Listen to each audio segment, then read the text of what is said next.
সুপ্রিয় দর্শক, স্বাগত জানাচ্ছি। কাশ্মীরকে ঘিরে ভারত পাকিস্তানের মধ্যে উত্তেজনা থামছেই না। সীমান্তে একদিকে চলছে পাল্টাপাল্টি গোলাগুলি, অন্যদিকে চলছে কথার লড়াই, দেয়া হচ্ছে হুমকি ধামকি।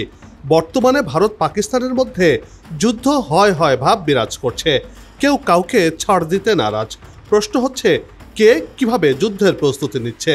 আমেরিকা ভারতে যে অস্ত্র দিচ্ছে তাতে করে ভারতের কি হবে? এ বিষয়ে পাকিস্তান কি বলছে? এসব খবরের আদ্যপান্ত নিয়ে সাজিয়েছি এবারের পর্ব। বিস্তারিত জানতে পুরো ভিডিওটি দেখুন। দর্শক চলুন চলে যায় মূল ভিডিওতে।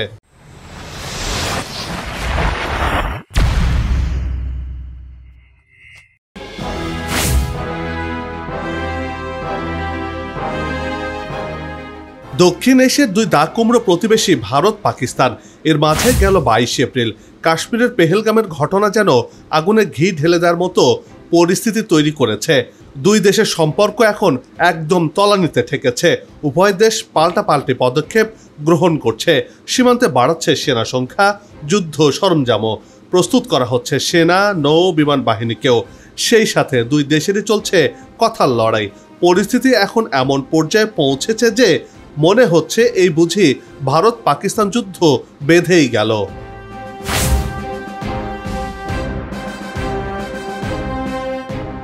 প্রতিবেশী দুই দেশের এমন উত্তপ্ত পরিস্থিতি বিশ্বকে ভাবিয়ে তুলেছে, বিশেষ করে দক্ষিণ এশিয়াকে। কেননা এই দুই দেশই যে পরমাণু শক্তিধর। এমন পরিস্থিতির মাঝেই ভারত পাকিস্তান সীমান্তে চলছে গোলাগুলি। ভারতের সেনাবাহিনীর বরাত দিয়ে হিন্দুস্তান টাইমস জানিয়েছে, 2 এবং 3 মের মাঝরাতে পাকিস্তানি সেনাবাহিনী ভারতের পোস্টগুলো লক্ষ্য করে ফের গুলি চালায়। জম্মু ও কাশ্মীরের কুপওয়ারা, উরি এবং আখনুর এলাকায় নিয়ন্ত্রণ রেখার ওপার থেকে ছোট অস্ত্রের গুলি বর্ষণ শুরু করে পাক সেনারা। এরপর ভারতীয় সেনাবাহিনীর সৈন্যরা শৃঙ্খলভাবে সেই হামলার জবাব দিয়েছে।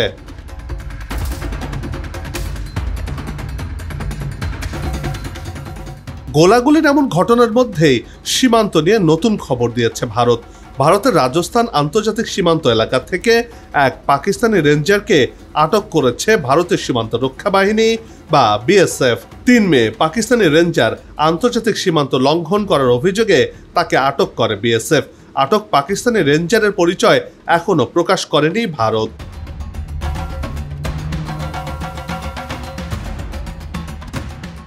পাকিস্তানি রেঞ্জার বর্তমানে বিএসএফ এর রাজস্থান সীমান্ত ইউনিটের হেফাজতে রয়েছেন বলে জানিয়েছে ভারতীয় গণমাধ্যম এনডিটিভি।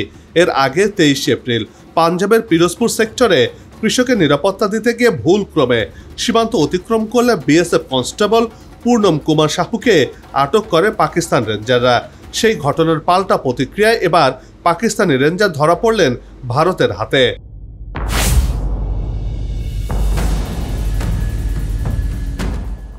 এদিকে ভারতের সঙ্গে চলমান তীব্র উত্তেজনার মধ্যে ব্যালিস্টিক ক্ষেপণাস্ত্রের সফল পরীক্ষা চালিয়েছে পাকিস্তান। পাকিস্তানের সামরিক বাহিনী 450 কিলোমিটার দূরে আঘাত হানতে সক্ষম এই ক্ষেপণাস্ত্রের পরীক্ষা চালানোর দাবি করেছে। পাকিস্তানের সংবাদ মাধ্যমের খবরে বলা হয়েছে, ভূমি থেকে ভূমিতে নিক্ষেপণযোগ্য একটি ব্যালিস্টিক ক্ষেপণাস্ত্রের সফল পরীক্ষা চালিয়েছে সামরিক বাহিনী। আবদালি অস্ত্র ব্যবস্থা নামের এই ক্ষেপণাস্ত্রটি ইন্দুস সামরিক মহড়ার অংশ হিসেবে উৎক্ষেপণ করা হয়েছে বলে দাবি করেছে ইসলামাবাদ।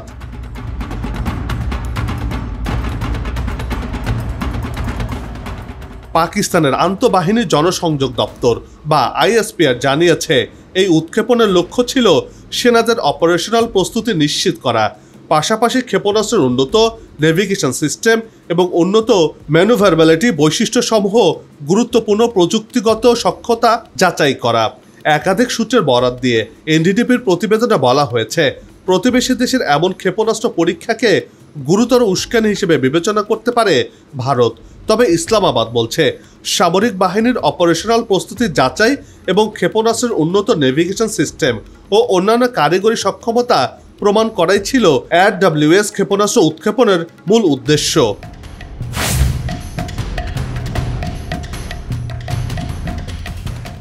ইন্দো প্রশান্ত মহাসাগরীয় অঞ্চলে সামুদ্রিক নিরাপত্তা বাড়াতে ভারতের কাছে $13 কোটি 10 লাখ মূল্যের সামরিক সরঞ্জাম বিক্রি করতে যাচ্ছে মার্কিন যুক্তরাষ্ট্র।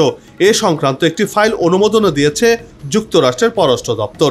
এসব সরঞ্জামের মধ্যে উন্নত সি ভিশন সফটওয়্যার, প্রশিক্ষণ ও সহায়তা পরিষেবা রয়েছে।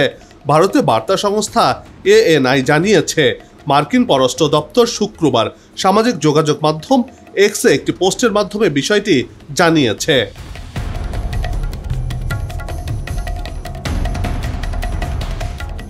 প্রতিরক্ষা নিরাপত্তা সহযোগিতা সংস্থা আরও বলছে, প্রস্তাবিত বিক্রয় যুক্তরাষ্ট্রের বৈদেশিক নীতি এবং জাতীয় নিরাপত্তার লক্ষ্যগুলোকে সমর্থন করবে। একই সাথে যুক্তরাষ্ট্র ভারত কৌশলগত সম্পর্ককে শক্তিশালী করবে। অন্যদিকে ভারতের প্রতিরক্ষা নিরাপত্তা উন্নত করতে সাহায্য করবে বলেও মনে করা হচ্ছে। এতে ইন্ডো প্রশান্ত মহাসাগরীয় অঞ্চলে রাজনৈতিক স্থিতিশীলতা, শান্তি ও অর্থনৈতিক অগ্রগতি ত্বরান্বিত হবে।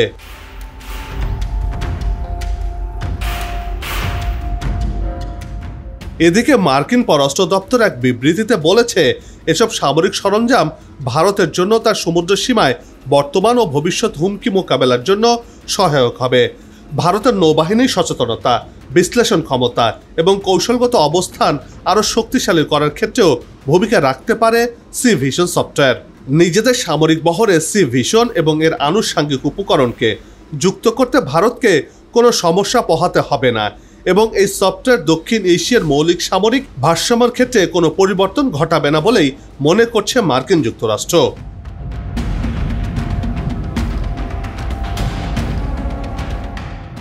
ভারত পাকিস্তানের মধ্যে যখন যুদ্ধের দামামা বাজতে শুরু করেছে, তখন এই ধরনের যুদ্ধ সরঞ্জাম কেনার খবরটি ভিন্ন বার্তা দিচ্ছে বলে মনে করছেন বিশ্লেষকরা। ভারত পাকিস্তানের উত্তপ্ত পরিস্থিতির মধ্যে চীন যখন পাকিস্তানের পাশে থাকার অঙ্গীকার করেছে, তখন মার্কিন যুক্তরাষ্ট্র আবার ভারতের কাছে যুদ্ধ সরঞ্জাম বিক্রির ঘোষণার মধ্য দিয়ে ভারতের পাশে থাকার ইঙ্গিত স্পষ্ট করেছে। সামরিক বিশ্লেষকরা বলছেন, এই সামরিক সরঞ্জাম ভারতের হাতে আসলে সামরিক দিক থেকে আরও মজবুত হবে ভারতীয় সেনাবাহিনী। যদিও এ বিষয়ে কোনো প্রতিক্রিয়া দেখায়নি পাকিস্তান। ভারতের কাছে আমেরিকার অস্ত্র বিক্রির কারণে উপমহাদেশে যুদ্ধ পরিস্থিতি আরও জটিল আকার ধারণ করছে বলে মনে করছেন নিরাপত্তা বিশ্লেষকরা।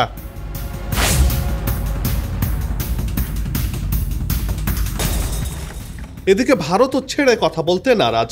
ভারত পাকিস্তানের উত্তেজনার মধ্যে বিকল্প রানওয়ের ক্ষমতা যাচাই করতে ভারত উত্তরপ্রদেশের গঙ্গা এক্সপ্রেসওয়েতে বিমান বাহিনীর মহড়া চালিয়েছে।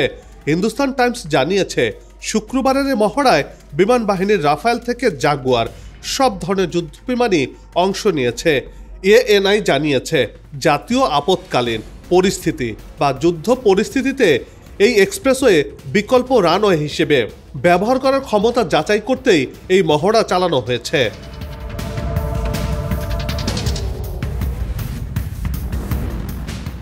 দেশের মাটিতে শত্রুকে ঠেকানো বা শত্রুকে ধ্বংস করে দিতে প্রস্তুতি নিচ্ছেন ভারতীয় বায়ুসেনারা। সেজন্য শুক্রবার যেন রণপ্রস্তুতিতে সেজে উঠেছিল উত্তরপ্রদেশের আকাশ। এদিন আকাশ জুড়ে ফ্লাই পাস্ট করেছে Rafale, Jaguar, Sukhoi Su-30, MKI, Mirage 2000, MiG-29, C-130, J super Hercules, AN-32 transport aircraft, Mi-17 V5 হেলিকপ্টারও। নিজেদেরকে ঝালাই করে নিতে সব ধরনের প্রস্তুতি সেরে ফেলেছেন ভারতীয় বায়ুসেনারা। অর্থাৎ তারা যুদ্ধের জন্য সব ধরনের প্রস্তুতি সেরে ফেলেছেন এরই মধ্যে।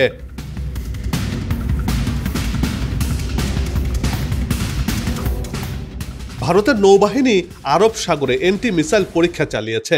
ভারতের নিজস্ব প্রযুক্তিতে যুদ্ধ জাহাজ INS সুরাত দ্রুতগামী ও নিজ দিয়ে উড়ে আসা ক্ষেপণাস্ত্রকে সফলভাবে ধ্বংস করেছে।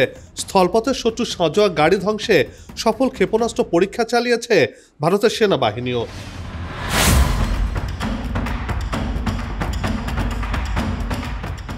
এর আগে পাকিস্তানে ভারতের হামলা আসন্ন বলে মন্তব্য করেছিলেন পাকিস্তানের প্রতিরক্ষামন্ত্রী খাজা আসিফ।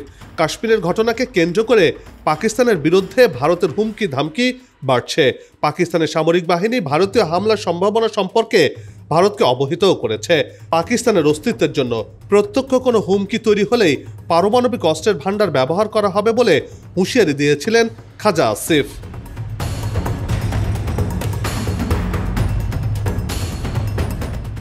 ভারত পাকিস্তানের সামরিক সংঘাতের আশঙ্কার মধ্যেই ভারতে পরমাণু হামলার হুঁশিয়ারি দিয়েছিলেন পাকিস্তানের রেলমন্ত্রী হানিফ আব্বাসি। ভারতের জন্য 130টি পরমাণু ক্ষেপণাস্ত্র তাক করে রাখা হয়েছে বলেও জানিয়েছিলেন তিনি। ঘড়ি, শাহিন, গজনবির মতো মিসাইলও প্রস্তুত রয়েছে বলে ভারতকে মনে করিয়ে দিয়েছিলেন তিনি। একটু এদিক ওদিক হলেই এসব পরমাণু অস্ত্র ভারতের মাটিতে আঘাত হানবে বলেও ঘোষণা দিয়েছিলেন তিনি। এই পরমাণুর মাধ্যমে ভারতকে ধ্বংস করে দেয়া হবে বলেও হুঙ্কার দিয়েছে পাকিস্তান।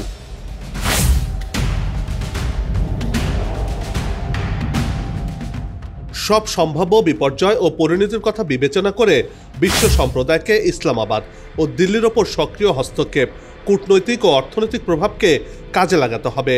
দুই দেশের সঙ্গে যুক্তরাষ্ট্রের দীর্ঘদিনের নিরাপত্তা সম্পর্ক রয়েছে এবং সেনাবাহিনীর সঙ্গে সম্পৃক্ত হওয়ার অনন্য সক্ষমতাও রয়েছে।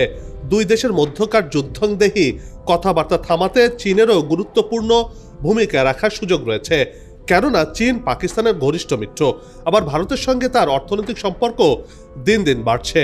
বিশ্বের অন্যান্য বড় শক্তিরও ভারত পাকিস্তানের যুদ্ধ উন্মাদনা বন্ধে কূটনৈতিক হাতিয়ার ব্যবহার করতে হবে। আর তা না হলে ভারত পাকিস্তান যুদ্ধ বেঁধে গেলে আগামীর বিশ্বের জন্য বড় ধরনের হুমকি হয়ে দেখা দেবে বলে মনে করছেন বিশ্লেষকরা।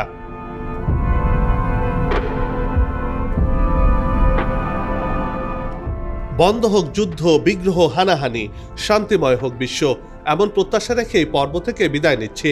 তবে যাবার আগে সেই একই অনুরোধ, যেখানে সেখানে ময়লা আবর্জনা ফেলবেন না, পরিবেশে ক্ষতি করবেন না, অযথা হর্ন বাজাবেন না, আপনার দেশের সৌন্দর্য রক্ষায় পোস্টার লাগানো থেকে বিরত থাকুন। যদি চ্যানেলটিতে নতুন হয়ে থাকেন, ভিডিওটি ভালো লাগে, তাহলে চ্যানেলটি সাবস্ক্রাইব করে ভালোবাসায় আবদ্ধ করবেন। ভালো লাগা না লাগার বিষয়টি কমেন্টে লিখে জানাবেন। কি ধরনের ভিডিও দেখতে চান তাও জানানোর অনুরোধ রইল। আগামীতে আবারও হাজির হব নতুন কোনো খবরের বিশ্লেষণ নিয়ে। নিজে ভালো থাকুন, দেশকে ভালো রাখুন, আর আমাদের সাথেই থাকুন। ধন্যবাদ।